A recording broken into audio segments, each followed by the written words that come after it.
Hello, and thank you for coming to Tillamook Waters Effect. I'm your host, Matt. Today I'm looking at the Gateway Pundit, but first, I need you to hit like and subscribe. Helps the channel grow. Let's take a look at this news article. This cannot be allowed to stand. State Rep. Mark Finchem calls for action by State Legislature after earth-shattering Arizona audit hearing. Arizona State Representative Mark Finchem is standing up and calling for action by the Arizona Legislature after the earth-shattering Arizona State audit hearing last week. Rep. Finchem appeared on Victory News with Greg Stevens, where he ran over the audit findings, his Arizona ballot integrity project, and agreed with State Senator Wendy Rogers that this cannot allow to stand. Now, there's a transcript of what was said in the video, but there's a video down here. We'll go ahead and just watch the video. I want to bring in the Arizona State Representative that we speak to quite often, Mark Finchem. Mark, I want to bring you in on this. Doesn't seem Maricopa County had control of their election or any recount when a third-party contractor, in this case Dominion, is the only one that can validate the system. So there were several facts that came out. I want to get your thoughts about what you heard yesterday. Yeah, they did not have control of the election system, and I'm really glad that State Senator Warren Peterson, who is the chairman of Judiciary, really focused in on that point, that the officials at Dominion had a greater level of access than the election officials. That can never happen again. Because what that means is the election officials that we've elected, the people that are representatives of the people, had the potential to be overridden by somebody with a higher level of administrative authority within that election system. And I think that is beyond the pale. We did not control this election. A private concern did. And we've already seen evidence, not just in Arizona, but across the country, where Dominion voting machines, the Dominion equipment, not only had NIC cards, which are network interface cards, but also had chipsets that enable Bluetooth communications with these devices. Now, one of the things that I found interesting is, okay, we've been told repeatedly that there was no access to the internet. Well, if that's the case, then why would you need to update antivirus software? I can understand that, you would do that just before an election where you would plug probably a jump drive in to update for that particular election. But even that software has to be audited before it's introduced into the system to see to it that there is no nefarious code in it. And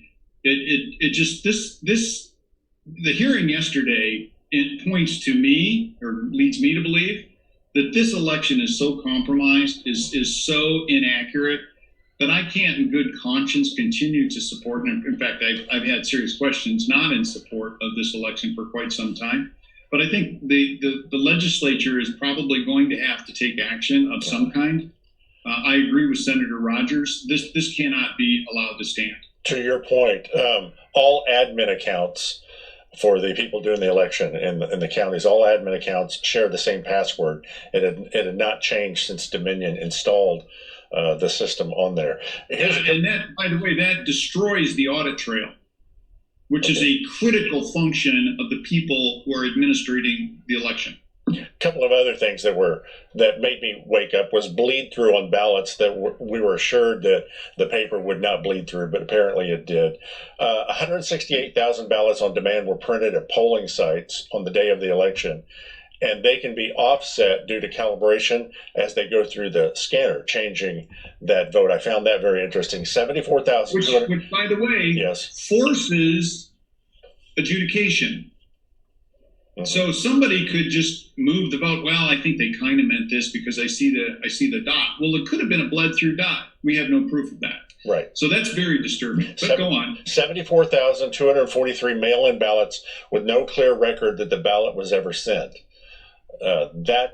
All of these numbers add up to a large amount of votes.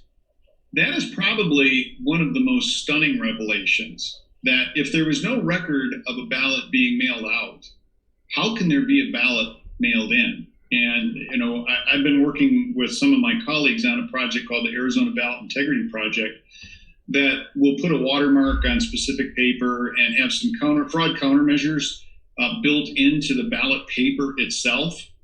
And next year we will likely mandate the use of this paper so that we can't just have off-the-shelf paper, because the ballot paper is supposed to have a coating on it that will not permit bleed through. Well, clearly that procedural element was not followed. It did not happen. Let me ask you something real quick. Let me pivot away from that for just a moment, if we could. The Biden administration partnering with the Facebook to watch our texts and our messages and our posts about COVID. Your thoughts about government and social media colluding? Real quick. Welcome to the fascist states of America. That is the collusion. That is the definition of fascism. You have the collusion of the government with an allegedly private sector business.